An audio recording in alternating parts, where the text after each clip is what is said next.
जो रोज गाय को प्रणाम करता है और गाय की प्रदक्षिणा करता है तो भगवत प्रदक्षिणा का उसे फल प्राप्त होता है। यदि घर में गाय बंधी है और भूखी है और प्यासी है तो तुम्हारे सारे पुण्य नष्ट हो जाएंगे।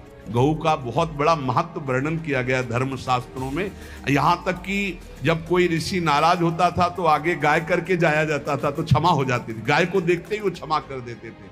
क्या बिना गौ सेवा के जी जो समर्थ है हर तरह से जी जी बिना गौ सेवा के जी क्या उसकी उपासना कैसे? जो मुक्ति है वो विशुद्ध बोध से है, जो भक्ति है वो विशुद्ध प्रेम से है, और जो धर्म है उसके ये अंग है।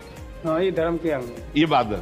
सतरति सा लोकान तारयति मम भक्ति युक्तो भुवनम पुनात तीर्थी कुर्वन्ति तीर्थानि। गंगा जी भी इंतजार करते हैं ऐसे महापुरुष का जिसका निरंतर भगवदाकार चिंतन चलता रहता है। गृहस्थ धर्म में जैसे है या जिनके पास बहुत अर्थव्यवस्था है, उनको चाहिए कि गौ सेवा से बहुत जल्दी शरीर पवित्र होता है, हृदय भी पवित्र होता है और गोविंद भी प्रसन्न होते हैं। यदि गावः प्रदक्षिणेर कार्या वंदनीया ही नित्यशः मंगलायतनम दिव्याः श्रेष्ठास्पेता स्वयं भुवा।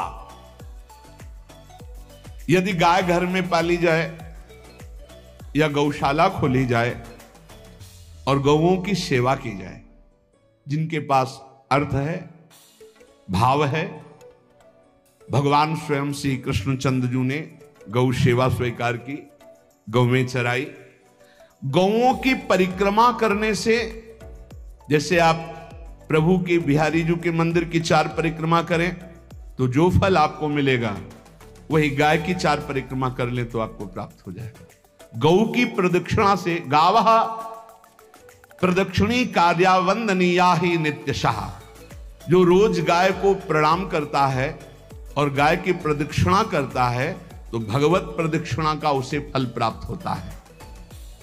जहां गौएं विराजमान होती हैं वो बड़ा पवित्र दिव्य तीर्थ स्थल माना जाता है।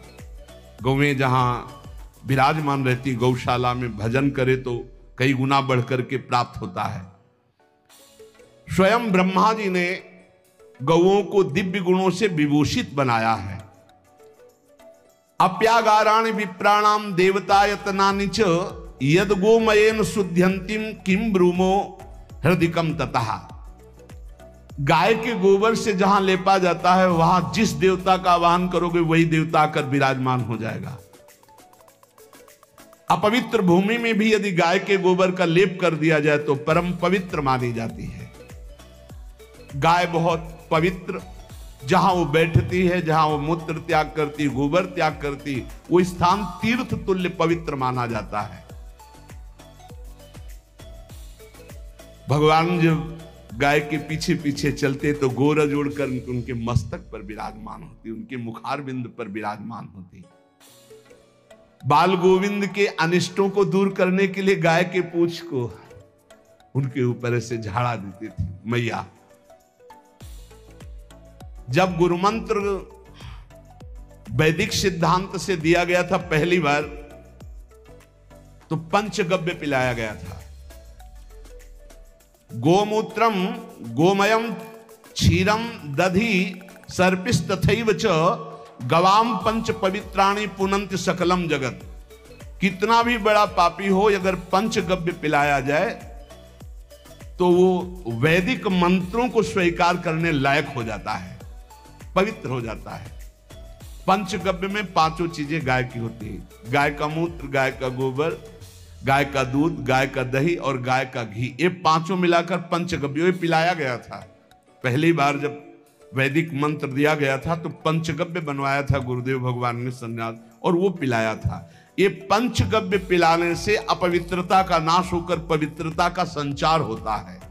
इसलिए धन्य है उनका जीवन जो गौ सेवा परायण है, भगवत भाव से गाय में साक्षात भगवान का भाव रखकर गौ सेवा करते हैं। त्रिषिता गौर गृहे बद्धा गेहे कन्या रजस्वला देवशास्त्र सन्निर्माल्य हंति पुण्यम पुराकृतम। यदि घर में गाय बंधी है और भूखी है और प्यासी है तो तुम्हारे सारे पुण्य नष्ट हो जाएंगे। अगर घर में रजस्वला कन्या बहुत काल तक है और उसका विवाह आप नहीं कर रहे हैं तो आपके सारे सुकृत नष्ट हो जाएंगे। यदि घर में ठाकुर जी विराजमान है, कर का पहनाया हुआ माला सुबह तुमने देख लिया तो तुम्हारे सारे पुण्य नष्ट हो जाएंगे, क्योंकि शयन कराते समय तुमने उतारा नहीं, अर्थात तुम सेवा में प्रमाद करते हो। तो देवताश्च निर्माल्य हंति पुण्यम पुराकृतम। जैसे सुबह श्रृंगार किया तो रात्रि के शयन के समय वो हटा लेने चाहिए माला। जब हम शयन कराते हैं तो भले पुष्प शैया पे शयन कराएं पर माला नहीं धारण करें। श्रृंगार का माला अगर दूसरे दिन दर्शन किए क्यों पहने ठाकुर जी, तो तुम्हारे सुकृत नष्ट हो जाएंगे। गाय बंदी हो घर में, वो प्यासी है और भूखी है, तुम्हारे सुकृत नष्ट हो जाएंगे। त्रिषिता गौर गृहे बद्धा, क्योंकि तुम्हारे पास है, सेवा करना चाहिए। यो वै गाम प्रतिसिद्धेन तो चरंतिम च स्वतरणम नरहा तस्य पूर्वे च पितरा कंपन्ते पतनोन्मुखा। यदि गाय हरी हरी घास चर रही कहीं और तुमने डंडा ऊपर प्रहार किया और लाठी मारी तो तुम्हारे पितर खोपड़ी के बल नरक जाने के लिए तैयार हो गए। ये लिखे चरंतिम स्वम तृणम नरहा तो तस्य पूर्वे च पितरा कंपन्ते पतनोन्मुखा। इसीलिए क्या भारत से कहीं किसी की तुलना हो सकती है जहां गौ को माता की पदवी दी गई, जहां गौ को हम आराध्य देव के रूप में मानते हैं, आराधना करते हैं।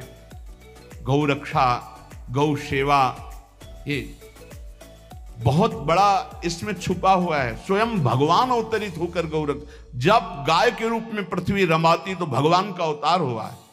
बड़ा विचित्र समय आता चला जा रहा है कि अब आधुनिक यंत्रों की ऐसी सेवाएं हो गई बड़ी बड़ी कि अब ना बैल की जरूरत है और ऐसे दूध की महंगाई बन गई कि अब देसी गाय 2 लीटर 3 लीटर 4 लीटर और ऐसी ऐसी कि 20-20 25-25 लीटर दे तो कौन देसी गाय को। गौओं का सेवा का भावना शास्त्र आज्ञा करता है कि जो प्रतिदिन अग्रग्रासे परोभावा कर्तव्यो भक्ति तोन्वहम अकृत्वा स्वयं आहारम कुर्वम नापनोति दुर्गतिम।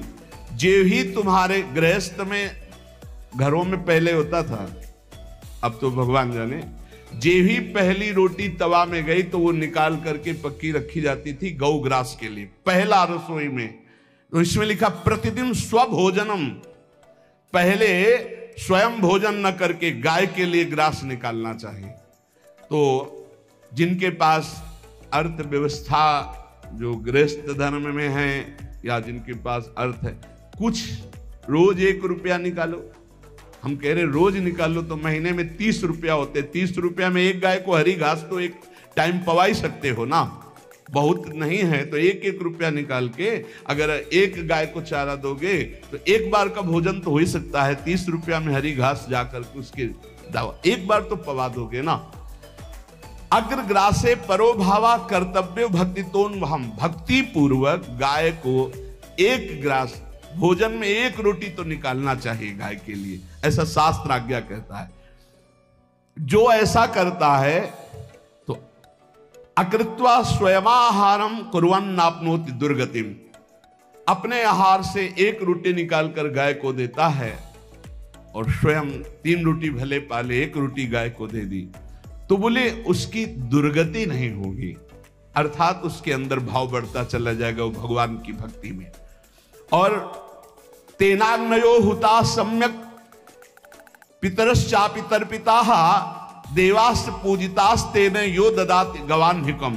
जो प्रतिदिन गौग्रास निकालता है, अर्पित करता है, तो उसको अग्निहोत्र करने का फल मिलता है, उसके पितरों को तृप्ति मिलती है और समस्त देवताओं के पूजन का फल मिल जाता है जो गौग्रास निकालता है।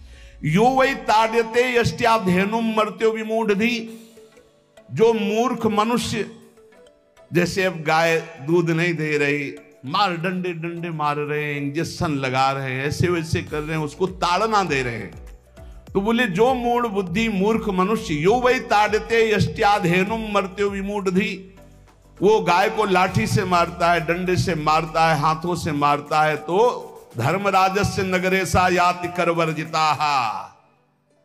धर्मराज जी पहले अपने नरक में ले जा करके उसके कहते थोड़े थोड़े तिल तिल करके पहले इसके हाथ काटो, मरना है नहीं वहां, अब आराम आराम से थोड़े थोड़े पहले हाथ वर्जिता। इन्हीं हाथों से गाय को मारा था ना, वैसे थोड़ा थोड़ा काटा जाता है उसके हाथ, कर वर्जिता, उसके दोनों हाथ काट करके थोड़े थोड़े। यो वै दंसान वार्यति तस्य पूर्वे कृतार्थ काहा नृत्यंत सवादिस्मास्तरिष्यति भाग्यवान। जो गौ के शरीर को स्नान कराता है, गौ के शरीर को कीट आदि से मच्छर आदि से रक्षा करता है, और खूब अच्छा अच्छा पदार्थ गौ को, केवल दूध के लोभ से नहीं, ये हम गौ सेवा की बात कर रहे हैं, ये कि नहीं वहां 10 लीटर दूध देती तो हाथ फेरो, जब दूध नहीं देती है तो चारा भी ठीक से नहीं दे रहे, और उसके ये स्वार्थी हो, गौ सेवा का बात नहीं, वो दूध का लोभी केवल व्यापार की बात करता है। गौ सेवा का तात्पर्य है गौ सेवा केवल, खूब बछड़े को पिला दिया प्रसाद रूप से, जो दूध मिला उसका अपने सेवन की, वो बात तो अलग है।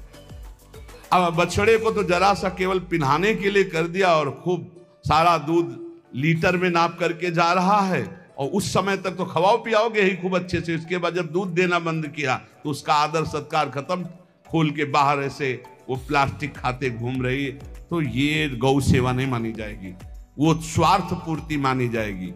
जो सदैव गौ सेवा करता है, उसके डांस मच्छर हटाता है, स्नान कराता है, पीठ में हाथ फेरता है, उसके पूर्वज जो पितर होते हैं वो नाच पड़ते हैं, उनका मंगल होना शुरू हो जाता है कि हमारे वंश में गौ सेवक पैदा हुआ, बड़ा भाग्यवान है, और वो गौ के द्वारा हमें तार देगा, ऐसा भाव।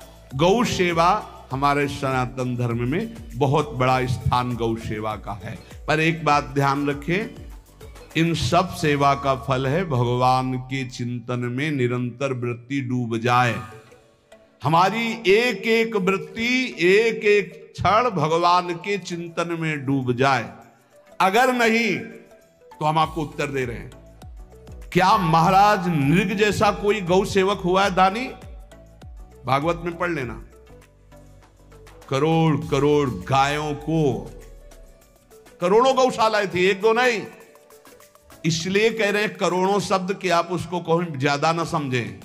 पृथ्वी के कोई भूमि के कण गिन सकता है, बारिश की बूंदे गिन सकता है, लेकिन महाराज नृग की गौएं जितनी दान की गई वो गिनी नहीं जा सकती थी, ऐसा वर्णन आता है। अरबों अरबुद गौओं की सब स्वर्ण से अभिषिक्त करके ब्राह्मणों को दान करना, इतने बड़े गौ सेवक, इतने बड़े दान करने वाले, एक चूक हो गई, ना दान लेने वाले तपस्वी ब्राह्मण की गाय किसी अन्य ब्राह्मण को दान कर दी, और वो ब्राह्मण ने जब गाय देखी बोली मेरी गाय चुरा ली, बोले महाराज नृग ने दी, महाराज नृग से कहा मेरी गाय है, तो उनका गौशाला में आ गई होगी, आपको 10,000 गौएं देते हैं, आप अपनी गाय, बोले मैं प्रतिग्रह नहीं लेता, जिसने दान लिया था उसने कहा गाय यही लेके जाऊंगा, तो उनका आप गाय छोड़ दीजिए, आपको 10,000 गाय देते, बोले नहीं लूंगा। बस अनजाने के अपराध ने गिरगिट बना दिया था, कुएं का गिरगिट। पर भगवान बड़े कृपालु हैं, गौ सेवक थे, इसलिए गोविंद द्वारिकाधीश जी ने उनका उद्धार